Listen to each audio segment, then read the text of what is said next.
All right, Algebra 2 friends, we're going to finish up the year with some geometric sequences here. They're very similar to our arithmetic, except for, as you can see, what we have to do is get a common ratio, which just means that we want to multiply to get what the next number is. All right, so we still have some of the same things. A sub 1 or A is the first term. And then eventually we build a formula that for any term number that we want right here, we need the first term times their common ratio. And we're going to take that to the n minus 1 power.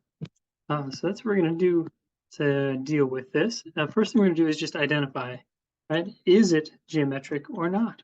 Well, I don't know. Let's find out.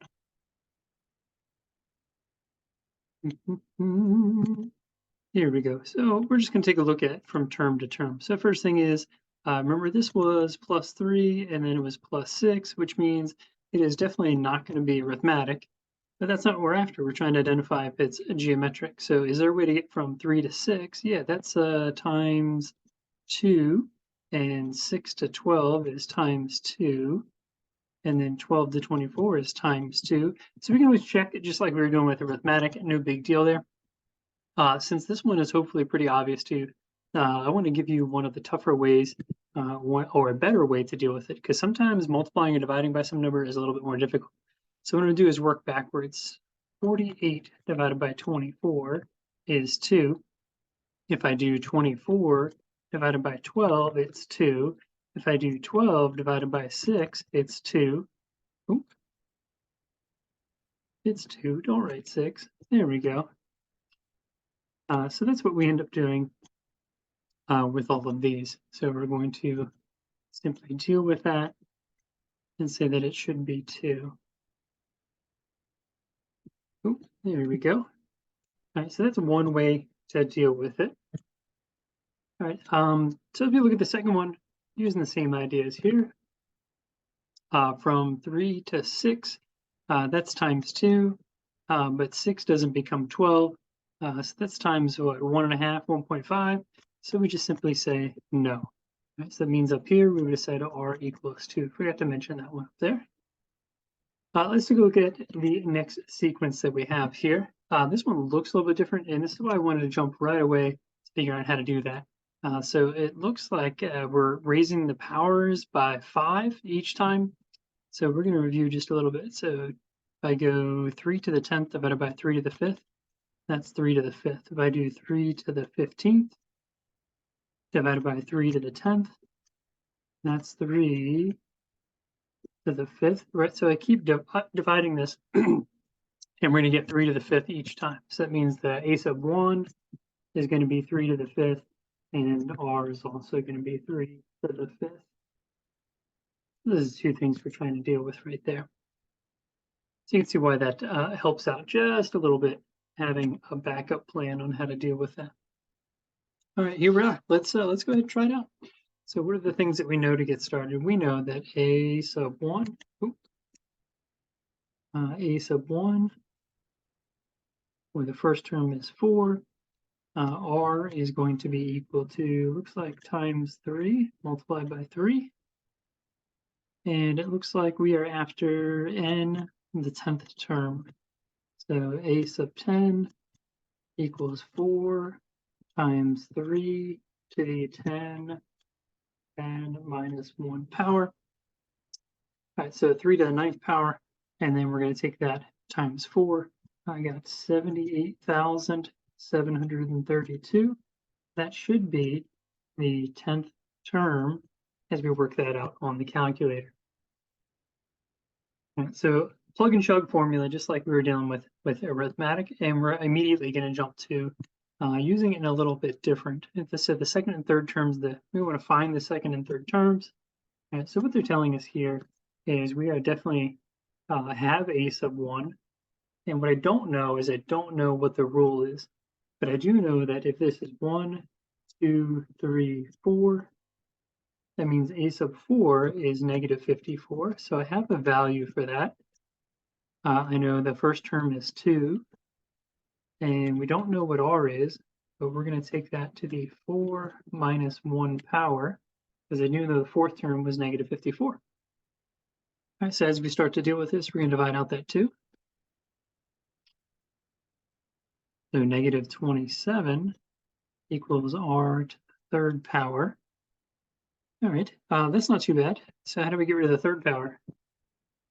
All right, we take it to the 1/3 power. That's a cube root. So what's the cube root of negative 27, or the cube root? So r turns out to be negative 3. Right, it's really tempting me like, yes, I finally figured it out. It's all done, no problem here. Remember what this said was find the second and third terms. So if the first term was 2, that means we have 2 and then negative 6. And then we're going to get to positive 18 and then negative 54. So these are the numbers we were supposed to find for this problem. Okay, not too bad. And then it gets used again right away as we scroll down here. So where might we use this or see something like it? A bouncing ball type of problem. We do this in physics maybe. Have some fun in there, do some experiments. I mean, that's the bottom line. That's where you use all this stuff. We kind of just give it to you as like some possible ideas, but here we start to actually apply them so you can figure out how much height that ball is bounced each and every time. So we're going to say that this is a sub 1 way over here. So the first bounce was 100, and what are the heights of the fourth and fifth bounces? So I don't know bounce 2, but I do know bounce 3, and we want to find out 4 and 5. Right, so what we have to do is find out what r is. So it's very similar to the last problem we dealt with. So I know 49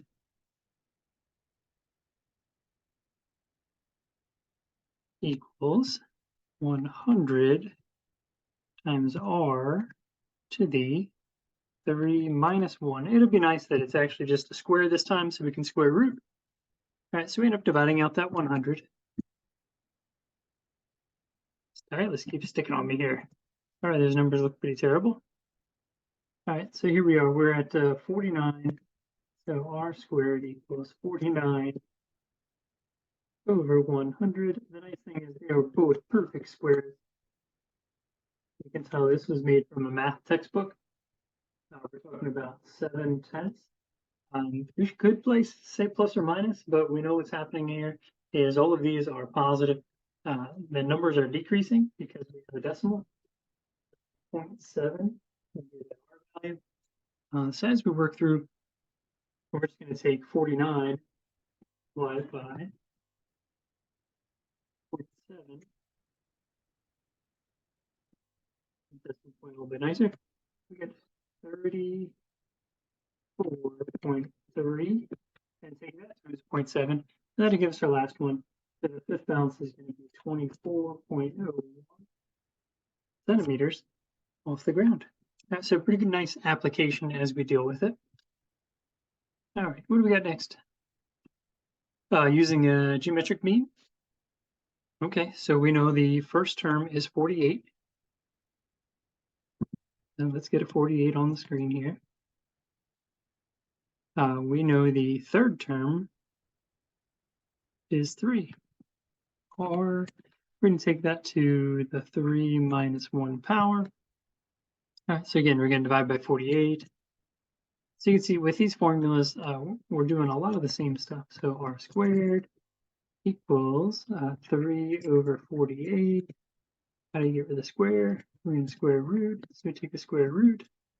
We're going to find that missing term. So as we find it out, well, 3 over 48 actually turns into 1/16, which makes that a little bit nicer. It's talking about 1/4, and that could be plus or minus. We just don't have enough information at this point. So that means if I take 1/4, so 48 divided by 4 is going to be 12. So this was the r value, but not giving me the answer. So I still had to apply it, find out what that r value is. All right, last one we get set up down below here. We're given the 9th and 11th terms. 9th and 11th terms. Well, what we do is we play a little game called the 9th term. We're actually going to say that that is the first term. And that means we'd have 10 in between here. So this is actually the third. So we're going to kind of play a tricky game where we actually just pretend that 80, that third term, should be equal to 45, that first term. So we can find out what is going on here anyway. And then that's going to be the 3 minus 1 power. So that's where we kind of relabel everything, because if it's a geometric sequence, that pattern in between them should be exactly the same. So we don't have to deal with it. We just pretend that these terms are first and third, which means I don't have to deal with r to the 11th power, well, 10th power. We just don't have to deal with it. That makes it a little bit easier. What do we got here? We have, we're going to divide this out. I got 1.7 repeated equals r squared. We're still going to take the square root of that. You can see that. We get some of these weird problems. They're just simply going to be calculator work. And that actually turns out into 1.3 repeating. That's not too bad. What are the possible values for the 10th term? Okay, so the next thing we're going to do is we're going to take that 45. We're going to multiply it by 1.3 repeating.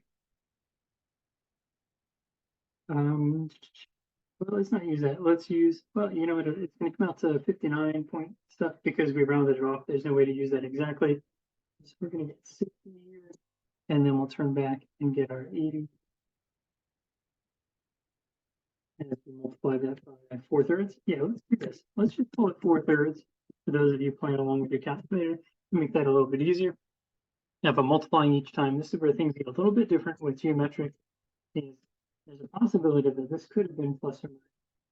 I have to squeeze in plus or minus right here, because if it was negative, it would turn back to positive. We would need another term to be able to determine what's happening.